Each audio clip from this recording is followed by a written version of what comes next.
Hello class, it's Mr. Broussard, and I'm sending you this video for the 10th week of our Composition 1 course for the fall of 2020. I hope you're all doing well. And I'm sending this video a day early than I normally would because hopefully you're aware of this. If not, let me be the first to tell you there's a hurricane in the Gulf and it's coming right for us. At least that's the latest projection. The latest projection of Hurricane Zeta, although it's tropical storm now, but it'll probably be hurricane by the time you watch this.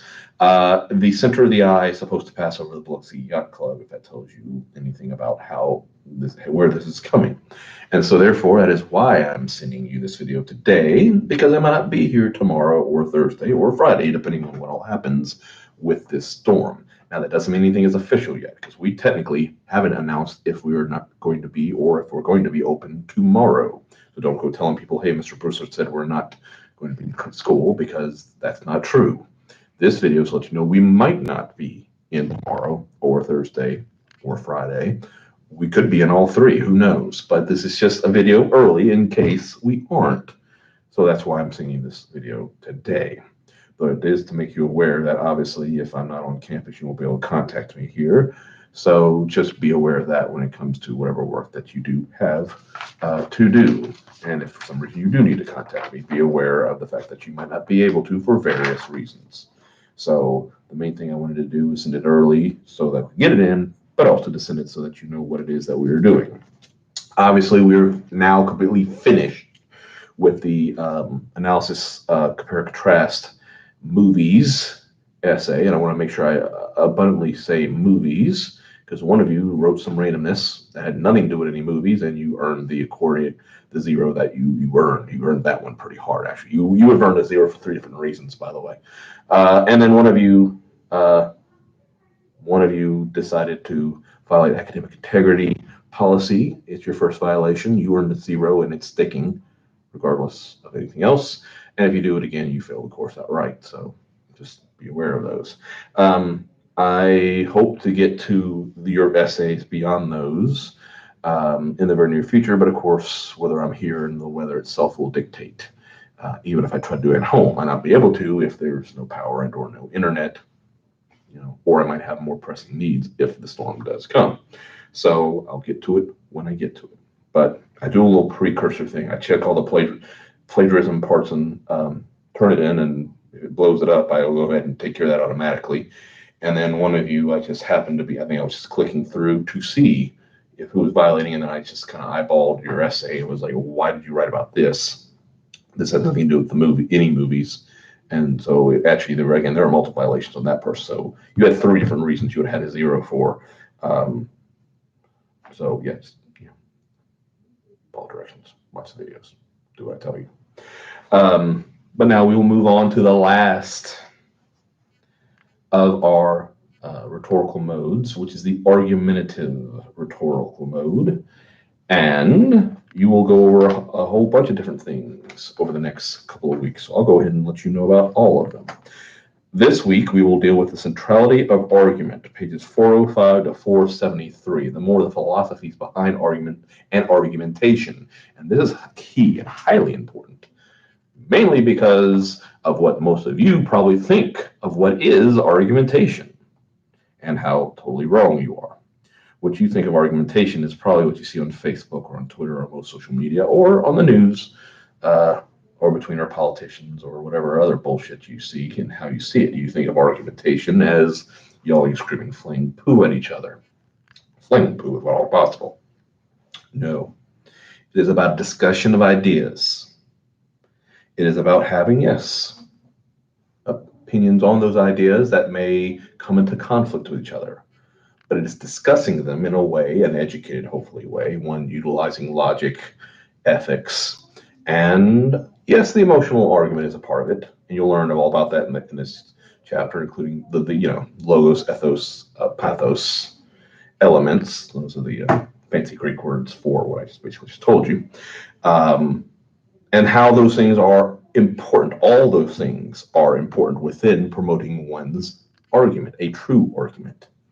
One that you can actually win, and win in the way it's supposed to be won, instead of, I guess, making the other side cry, which is what passes for now. And this is highly important to me because I've seen the destruction of what true argumentation is over the past, particularly the last 20 years, really the last 12 in particular. And I've seen it seep into all facets of life, in particular in social media, which I can't stand. While I cannot control what goes on your social media, I can control what goes on in your essays. And if you lapse into what are known as logical fallacies, which you will go over in this chapter, if you lapse into any of them, I have threatened to print students' papers out and then light them on fire in front of them before. Now, this is an online course, so it's not as plausible, especially because I would have to light on fire inside, considering I don't know. I mean, I guess I could make the video outside or whatever, but let's just know if you know from that expression that I just used about lighting on fire that your grade will be horribly, horribly maimed. And considering this is 20% of the entire course, it eliminates any chance you ever have of having an A or a B in this course, unless on the rare case you nailed everything else perfect and got 100. It's the only chance you have in getting exactly an 80. So it's highly important that you read this chapter in particular, and collection of chapters, really a whole part. Actually, a whole part, so it's multiple chapters, dealing with the ideas and the philosophies behind argumentation and what it truly should be, and how to utilize that in, yes, your essays for me, but if you could, please, in your own life, whether it be physical contact with others or through social media or however it is you do discuss these things. I know it's hard to realize those things, in particular in the midst of a presidential election, but for the sake of humanity, for the sake of this country, I highly suggest you use these things, discussions. Can they get passionate? Yes, you want to have the passion, but you don't want that passion to overflow to where it goes from logical argument with some passion to I'm right, if you disagree with me, then you're worse than Hitler, which it sometimes evolves into. Or I'm right, and if you disagree with me, you're a racist or a sexist, or you hate women, or you hate Jesus, or you hate America, or you hate whatever it is that, I love that you hate and you're awful because you hate this thing, even if you don't actually hate this thing. It's whatever I say you hate, Again, can't control what goes on in your personal life, can't control what goes on in your social media, but I can definitely control what goes on in these essays. And just pressing zero, moving on is the nicest thing I can do for you, to you when it comes to this. So read this chapter thoroughly and read these chapters thoroughly and read them not just for this class, but for your own sake, for this country's sake, for your heart even. Make sure you go over these things. And then this plays into the actual chapter, rhetorical mode chapter, which would be next week's chapter 12, arguing position. This is where I stand, pages 143 to 185. This is more the practical rhetorical usage within the actual essay itself and how you would promote this thing. So there's the theory, which theory is what you're basically being assigned this week. The practical is what you're being assigned for next week. So it all works into one whole nice, neat little package. And then over that, you will have a whole part that deals with research and the importance of utilizing proper research, how to find it more effectively, so you're not banging your head against the wall. One of the biggest mistakes I see students make, they bury themselves either in doing the research or in the fear of the research. You can make this so much easier on yourself, especially now. This online course, all the things that you can do, just utilizing the databases that we have through this school, through our library database at this school, that you can use, make your life so much easier. Easier than what I had. I don't want to be, old man yells at cloud and be like back in my day, blah, blah, blah, blah, blah. But even in the back of my day stuff, I was able to use what we had then as a means of making the research part of anything I was doing a lot easier. A lot of students get intimidated by the research, a lot get scared, they get overwhelmed by the amount of information that you can have. Make this as easy on yourself as possible. Don't be afraid of it. And know how to find what you need to find as succinctly as possible in using those key terms and how you put those forth and using the technology that you have. Again, you have it. I'm very thankful you have it. And so there's basically 2 whole weeks in which you'll be dealing with that coming up and coming. So go through those chapters and I gave you the full 2 weeks simply because, the overall combination, the part, which is multiple chapters, is 87 pages. So it's a little more manageable, so it doesn't freak you out by the amount of reading that you have to do. But it is highly important that you know how to do research, how to do it effectively and efficiently, so that you don't freak, for lack of a better term. And that research is there to back you up, because when it comes to research essays, it's not just random information you throw on a page so that you're, oh, I got a word count. Okay, here's a little bit of me, and then let me just throw as much as this research as possible. First off, you need to dominate your own essay. It's your essay. You are the ultimate authority, and anything and everything that goes in your essay for no other reason that your name is on it. That's all the authority you need. But you still need to own your own essay and dominate your own essay. At least half of the essay you will write needs to be your own thoughts and ideas. No more than half needs to be the research source material. And remember the real purpose behind that research. It is not to dominate. It is there to back you up. You have the idea, the research backs you up.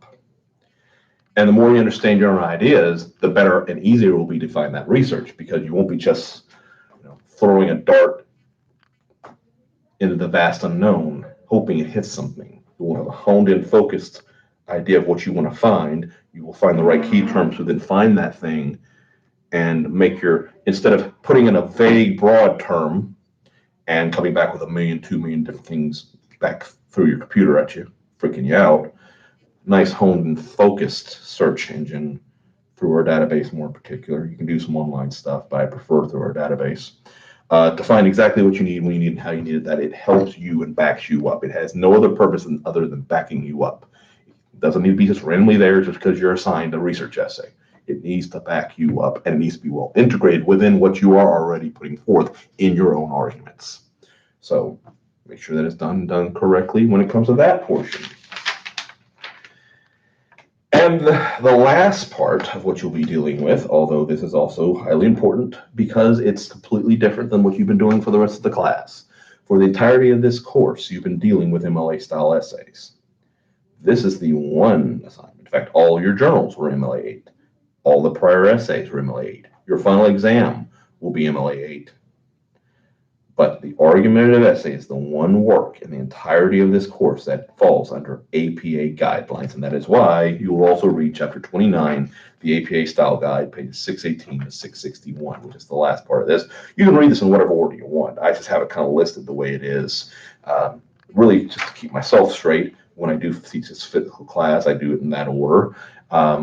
And then that allows you really to hone and focus in on, okay, this part deals with pure argumentation, theory, and then practice. Then this part deals with how to utilize research, to do the research and how to utilize the research.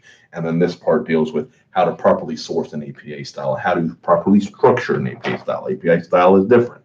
In MLA, you've had headers, page headers, and titles. In APA, you have a cover page and what all needs to be there. You have an abstract and what all needs to be there. It's basically you summarize the entirety of your essay in 150 to 250 words. That's your abstract. Then you have the essay itself properly sourced and cited in APA style, which is a little different than MLA. Haven't taught you MLA sourcing citing for a reason. And then have a proper reference page, which is basically where you list the references themselves. Different than MLA, which would have a works cited page. So the noticeable difference, little differences here or there between those. And that's why I'm teaching you APA with this part, because you need to know how to do this properly, because you don't have to take Comp 2, but you got to take Comp 1. And if you don't have to take Comp 2, but you have to take Comp 1, and you're in an area like a STEM area in particular, any of those, science, technology, engineering, and math, or any area that deals with APA, you need to know how to do an APA style essay, because they're going to assume you know it. So that's why we do this last one, the argumentative one, in APA style. So you've learned MLA framework, you're going to learn APA framework, but you're also going to learn APA sourcing and citing, and how to utilize research within that APA sourcing and citing to put forth a proper argumentative essay. That is at least 1,300 words, double space, 12-point font, Times Roman, Veranda, Arial, or Calibri. All the basics as before are the same, with the one exception of the actual framework, which will be done in APA style instead of MLA style.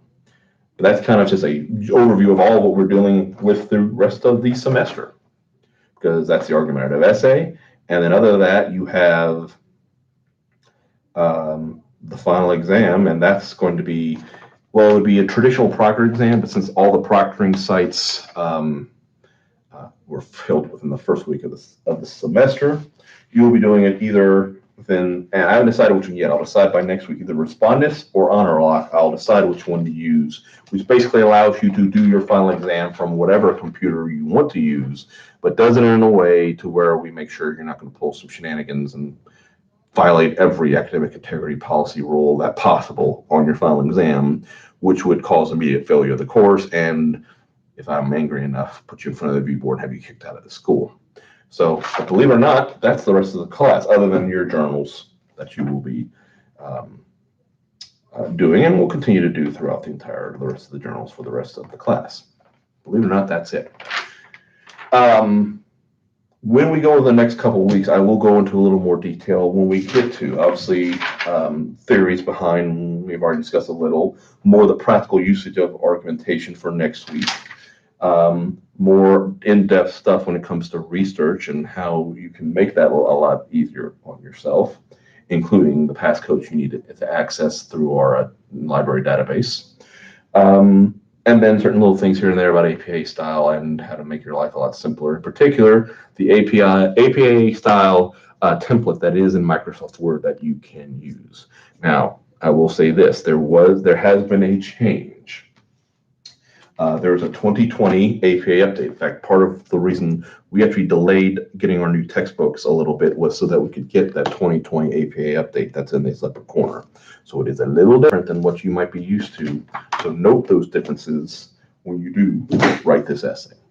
And that's it as far as this week is concerned. Hope you are all well. I hope you're all safe from the storm, from the second, third, or fourth wave of COVID, or whatever the hell wave we're in right now.